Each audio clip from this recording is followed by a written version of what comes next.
नमस्कार। मैं doctor Rashmi Albotra from Kite Stay Fit naturally, masters in nutrition and diabetics एक बार फिर आपसे शेयर करना चाहती हूँ अपने कुछ live experiences about cold, cough and fever. तो ये क्यों होता है, कैसे होता है, इसके सिम्टम्स क्या होते हैं, इसके लिए कौन से टेस्ट कराए जाएं, इसके लिए डाइटरी फूड प्लान क्या होगा, आज हम उन सब के बारे में चर्चा करने वाले हैं। जब भी हमें कोल्ड, कफ, स्नीजिंग, फीवर, चिलिंग महसूस होती है तो हमें कुछ बॉडी सिग्नल्स देती है। हमारी आंखों का लाल होना, आंखों से पानी बहना, नाक से पानी बहना, नाक डटी हुई रहना, गले में खराश, कफ महसूस होना, ड्राई खांसी होना, बलगम होना, छाती में जकड़न होना और समटाइम्स बहुत हम फटीगनेस फील करते हैं, बहुत थकान महसूस होती है और साथ ही हमें कभी कभी ठंडी या फीवर भी हो सकता है। पूरे बॉडी में पेन, ये भी रीज़न है कफ कोल्ड कैच होने का। तो ये क्यों होता है? सबसे बड़ा रीज़न है इसके होने का कि आपका बॉडी टेम्परेचर या ये कहें कि season change, climate change, temperature change, जिसे हम फ्लू भी कहते हैं। घर में एसी में बैठते हैं बहुत टाइम तक और इमीडिएट हम घर के बाहर चले जाते हैं जहाँ पर टेम्परेचर बहुत ज़्यादा हो, तो due to hot to cold और कोल्ड टू हॉट एक्सपोजर हमें कोल्ड कफ हो सकता है। इसके रीज़न और भी हैं, जैसे हम सुबह मॉर्निंग में जब उठते हैं तो इमीडिएट हम स्नान कर लेते हैं, तो वो भी एक रीज़न है, क्योंकि जब आप उठते हैं तो आपकी बॉडी का टेम्परेचर अलग होता है। एकदम से आप अगर हॉट या कोल्ड वाटर से आप अगर स्नान करेंगे तो आपको साइनस जैसे प्रॉब्लम भी हो सकते हैं। अगर हमने हेयर वॉश किया और आकर हम एसी के नीचे बैठ गए तो हमें कोल्ड कफ तो होना ही है ना। तो इमीडिएट आपको अपने हेयर ड्राई करना चाहिए, सुखाने चाहिए अच्छे से। उठते साथ नहाना नहीं है। कभी कभी हम वर्कआउट करते हैं और इमीडिएट नहाने चले जाते हैं, नहा लेते हैं, तो बॉडी का टेम्परेचर जब तक नॉर्मल टेम्परेचर ना हो जाए तब तक आप स्नान ना करें। ठंडा पानी, कोल्ड ड्रिंक्स, आइसक्रीम्स, फ्रिज में रखी हुई चीज़ें, फ्रूट्स, सब्जियां, सैलेड हम कट करके रखते हैं और उसे हम डायरेक्ट निकाल के कंज्यूम करते हैं। तो ये भी एक आदतों में ख़राब आदत हम मानेंगे कि अगर आपको कफ कोल्ड हमेशा बना हुआ रहता है, इसका रूट कॉज क्या है ये अगर जानना है तो आपको चेक करना है कि आपकी ये हैबिट जो है, जो हम बता रहे हैं, कहीं वही तो आप नहीं कर रहे हैं गलतियाँ। कभी कभी हम डर जाते हैं कि हमें आज सिर दुख रहा है, बहुत छींकें आ रही है, सर्दी हो रही है, कफ हो रही है, छाती में जकड़न हो रही है, सांस लेने में दिक्कत हो रही है, नाक डट जाती है, सोने को नहीं होता, तो क्या हमें कोविड तो नहीं हो गया? और आधा से ज़्यादा तो हमारे दिमाग में ये चढ़ चुका है, हम डर रहे हैं। डरने की कोई बात नहीं है।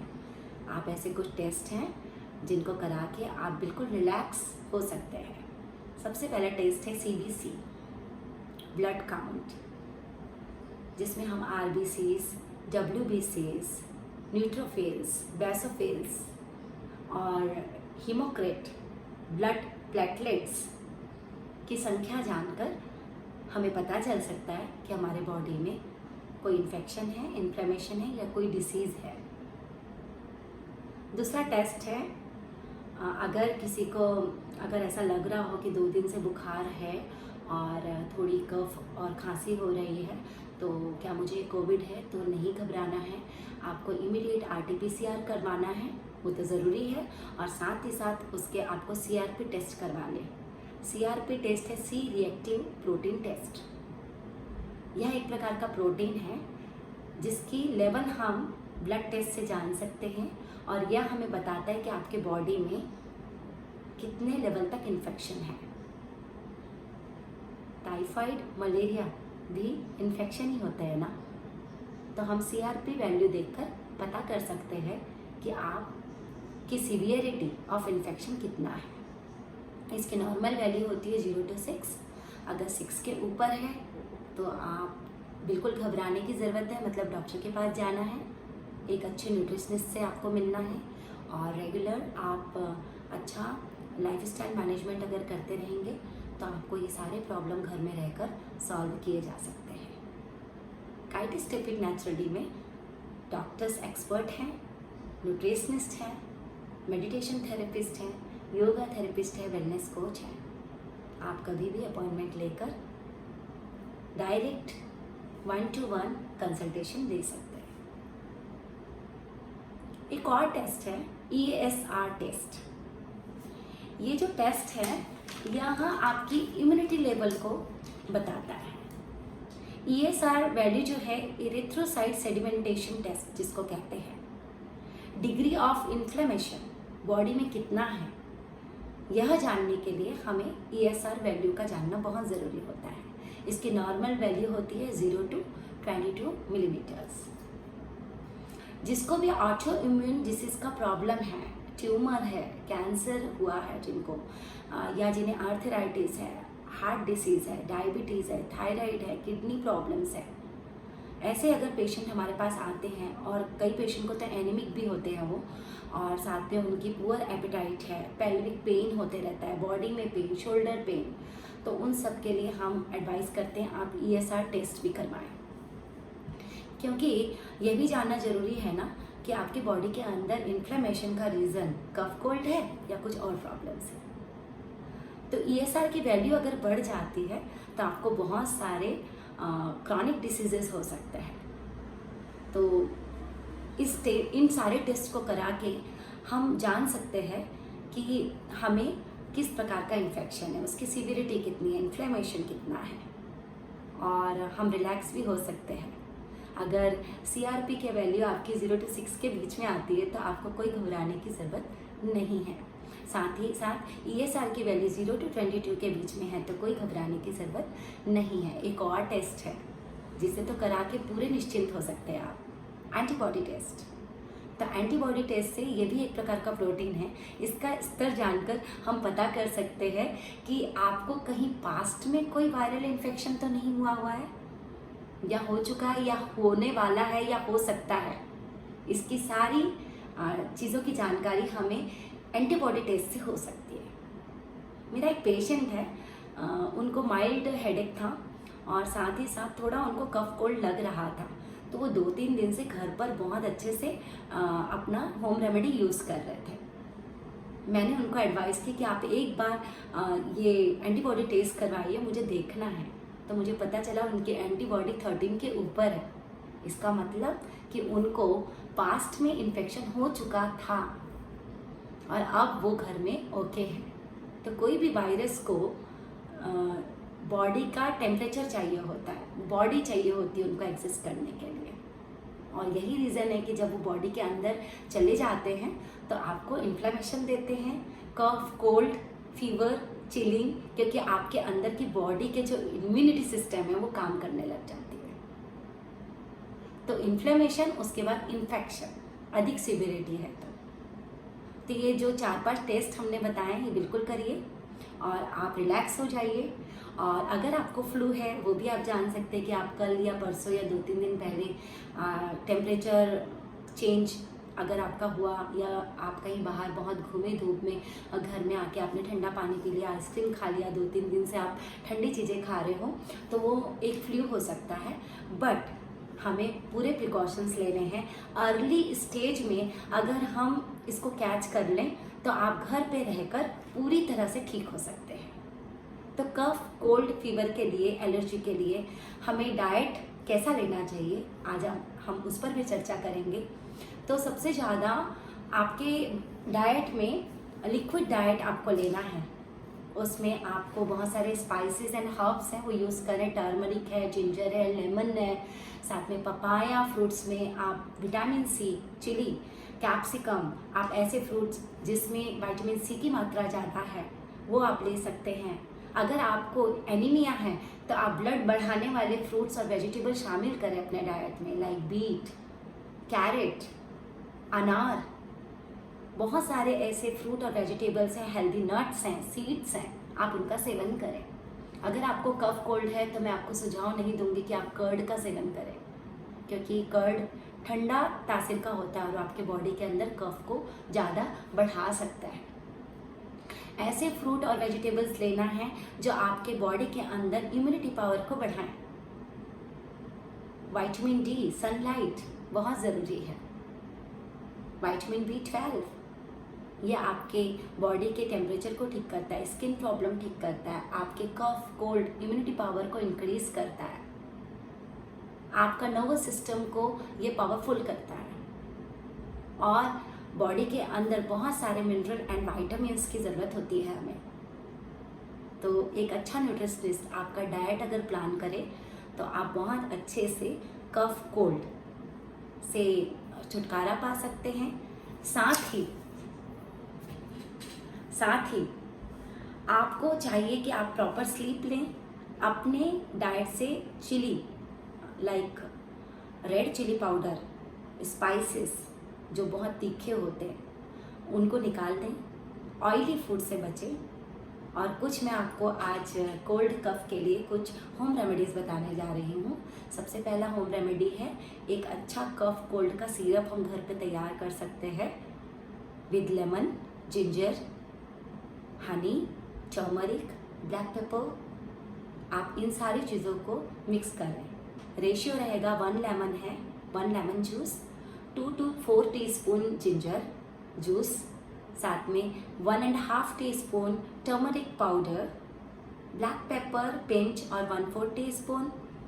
आप इन सब को हनी के साथ मिक्स करके एक बॉटल में रख लीजिए। दिन में 3 बार 2 मील के बीच में जहाँ गैप होती है, जहाँ हमें रेस्ट करना होता है, वहाँ पर इसको 1-1 चम्मच लेना है, जिससे आपके जो गले में जो फंसा हुआ कफ है, म्यूकस है, वो डाइल्यूट हो जाए और बॉडी के अंदर जाए और आपको लुब्रिकेशन मिलेगी हनी से। टर्मरिक एंटी इन्फ्लेमेटरी है, एंटी बैक्टीरियल उसमें प्रॉपर्टीज़ है, तो ऑब्वियस आपको जो भी इन्फेक्शन यहाँ पर है उससे आपको थोड़ा रिलीफ मिलेगा। और साथ में आपको ब्लैक पेपर है, इम्यूनिटी बढ़ाने वाले जिंजर यहाँ पर जूस हम यूज़ कर रहे हैं, आपके गले की खराश, गले का पेन, टॉन्सिल्स अगर स्वेलिंग है वो भी कम करेगा। तो ये सिरप आप बिल्कुल बनाएं घर में और 2-3 दिन लेकर देखिए आपकी खांसी चली जाएगी, मैं ये श्योर शॉट कह सकती हूँ। आपको मैं एक अच्छा सा मील पाउडर बता रही हूँ, वो भी आप घर में बना के रखिए। जिस किसी को भी कोविड होता है उसके बाद उनको ड्राई खांसी बनी हुई ही रहती है, तो पहले सिरप लेना। और ये एक और रेसिपी मैं बता रही हूँ, वो भी लीजिए। सत्तू का आटा लीजिए 1 कप, उसमें आप 1 टीस्पून तक हल्दी डालिए, उसमें आप 4 टीस्पून फ्लैक्सीड पाउडर डालिए, उसे आप घी और जैगरी के साथ में एक लड्डू बना के आपको रखना है। इस लड्डू में आप 1 to 2 teaspoon ginger powder, dry ginger powder भी डाल सकते हैं। बहुत हेल्दी, न्यूट्रिशियस या एक मील रिप्लेसमेंट भी हो सकता है और साथ में एंटी इन्फ्लेमेटरी पाउडर आपका तैयार हो जाएगा। इसे आपको दिन में 2 से 3 बार 1 टीस्पून खाना है और उसको धीरे धीरे डाइल्यूट होते होते उसको आपको कंज्यूम करना है, जिससे आपके गले की खराश, ड्राई कफ बिल्कुल भी खत्म हो जाएगा। तो ये थी डाइटरी आपके एडवाइस। आते हैं हम कुछ अदर बातों पर, जहाँ पर हम योग और अच्छी एक्सरसाइज अगर प्लान करें जिससे हमारे लंग्स की कैपेसिटी बढ़े, जिससे हमारे रेस्पिरेटरी सिस्टम स्ट्रांग हो, ऐसी कोई चीज़ अगर हम करते रहें तो भी हमें बहुत ज़्यादा रिलैक्स महसूस होता है। ऑक्सीजन लेवल बढ़ाना है तो आपको एक्सरसाइज करनी है। ऑक्सीजन जितना मात्रा में आपके बॉडी में जाएगा उतनी जल्दी आप डिसीज फ्री हो जाएंगे। सबसे पहली एक्सरसाइज है कपालभाति। कपालभाति में सांस लेते हैं और छोड़ते समय फोर्सफुली छोड़ते हैं।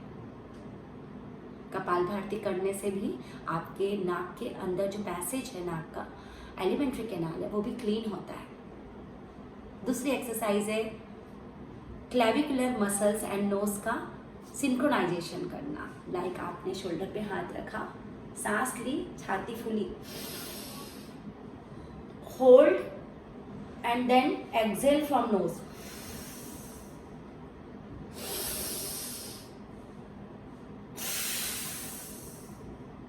इन दिस वे अगर आप इसे 27 बार 54 टाइम्स एकदम आराम से करना है, सांस छोड़ते समय फोर्सफुली, लेते समय बिल्कुल कामली लेना है, रिलैक्स होके लेना है सांस। वैसे इंटरकॉस्टल रीजन, आपका डायफ्राम जितना इंक्रीज होगा उसकी लंग्स की वॉल्यूम उतनी बढ़ेगी और उतनी ज़्यादा ऑक्सीजन लंग्स में जाएगी। तो ये भी आपको करना है। आसन में आपको धनुरासन, सेतुबंध आसन और अदर रेस्पिरेटरी सिस्टम को स्ट्रॉन्ग करने वाले जैसे भुजंग आसन, ये सारे आसन का आप अच्छा से अभ्यास करें।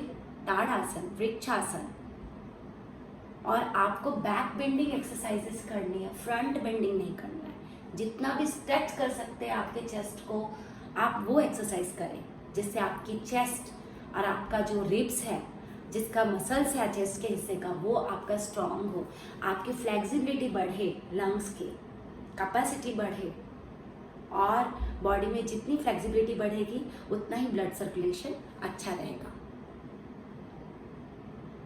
तो आज हमने देखा कि कोल्ड, कफ, फीवर जैसे छोटी छोटी चीज़ों से हम कैसे छुटकारा पा सकते हैं। अगर कफ कोल्ड हो जाए तो हमको सोना भी मुश्किल हो जाता है। बच्चों को अगर हो गया तो आप क्या करें? तो बच्चों को आप जो हमने सिरप बताया वो दीजिए और उनको गर्म पानी ही पीने के लिए दीजिए। सलाइन वाटर से गार्गल करना ना भूलें, दिन में 2 बार। अगर आपको गार्गल करने के लिए अगर आप हल्दी और नमक का पानी भी ले सकते हैं। स्टीम कीजिए, स्टीम लीजिए आप। स्टीम लेने की भी प्रोसेस है। जब भी आप स्टीम लें तो अंदर मुंह से सांस लें, अंदर होल्ड करें और फिर नाक से छोड़ें। ऐसा कुछ 10 से 15 बार करें तो उसको हम कहते हैं प्रॉपर स्टीम लेना। स्टीम लेते समय अपने आँखों का विशेष ध्यान रखें, आंखें बंद रखें, आँखों में आई ड्रॉप डालें, ईयर में ईयर ड्रॉप्स का यूज़ करें, कपाल भारती करें, भस्त्रिका करें, सूर्य नमस्कार करें, अच्छे आसन करें, अच्छा फूड खाएं, पपाया लें, गुआवा लें, जितने भी सिट्रस फ्रूट है आंवला का सेवन करें, एलोवेरा जूस लें। बहुत सारे ऐसे हर्ब्स है, पान का पत्ता है, तुलसी है, मिंट है, और साथ ही साथ आपने अगर अच्छा वेजिटेबल जूस लिया तो आप बहुत जल्दी हेल्दी हो जाएंगे और आपको बार बार ये कफ कोल्ड नहीं होगा। थायराइड पेशेंट, डायबिटिक पेशेंट को विशेष करके मैं कह रही हूँ, आर्थराइटिस पेशेंट को, इन तीनों पेशेंट को एक अच्छा न्यूट्रिशनिस्ट रखना है, अच्छा डाइट प्लान लेना है और आप देखेंगे कि आपके सारे एलर्जिक जो भी प्रॉब्लम थे सॉल्व हो गए। Thank you so much everyone. अधिक जानकारी के लिए आप हमारे फ्री स्लॉट में कॉल करके अपॉइंटमेंट बुक कर सकते हैं। हमारा फ्री स्लॉट होता है Wednesday 12 to 1 PM। Kite Stay Fit naturally doctors, expert team के साथ में आपके लिए हमेशा 24/7 हाजिर है, जहां आपको मिलेंगे वेलनेस कोच भी, diet and nutritional plan with expert advice. आप हमारे चैनल को सब्सक्राइब कीजिए, लाइक कीजिए और कमेंट बॉक्स में जाकर आपको यह एपिसोड कैसा लगा हमें ज़रूर बताइए। Thank you so much. Have a safe day, be safe at home only. Thank you so much.